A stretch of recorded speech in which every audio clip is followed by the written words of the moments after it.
প্রযুক্তির বড়াই করতেছেন, অ্যালগরিদম ছাড়া প্রযুক্তি অচল। আপনি ল্যাপটপ খুলতে পারবেন না, টাইপ করতে পারবেন না। যে বইটা ইসলামের এগেনস্টে লিখেছেন ওই বইটা টাইপ করতে পারবেন না যদি অ্যালগরিদম না থাকে। আর সেই অ্যালগরিদম আবিষ্কার করেছেন একজন মুসলিম মনীষী। মেডিকেল সায়েন্সে যাবেন, মেডিকেল সায়েন্সের যত থিওরি আছে ইবনে সিনার বইয়ের উপর দাঁড়িয়ে আছে।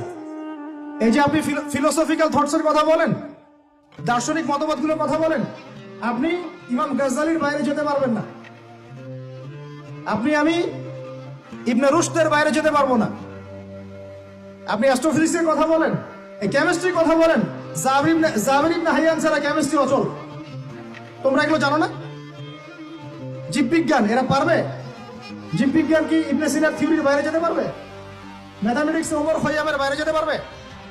আল খোয়ারিজমির বাইরে যেতে পারবে? ইবনে রুশদের বাইরে যেতে পারবে? এরকম বহু নাম বলতে থাকলে সারা রাত যাবে, আমার কাছে নোট করা আছে। এমন কোন সাবজেক্ট নাই এখনকার বিশ্বের চলমান শিক্ষানীতি নিয়ে এত কথা বলছেন, শিক্ষানীতি এইটা ওইটা, ইসলাম, সেকুলারিজম, ডেমোক্রেসি ইত্যাদি, কোন সাবজেক্ট আপনি এই বিশ্বে চালাতে পারবেন না যে সাবজেক্টের গোড়ায় কোনো না কোনো মুসলিম মনীষীকে খুঁজে পাবেন।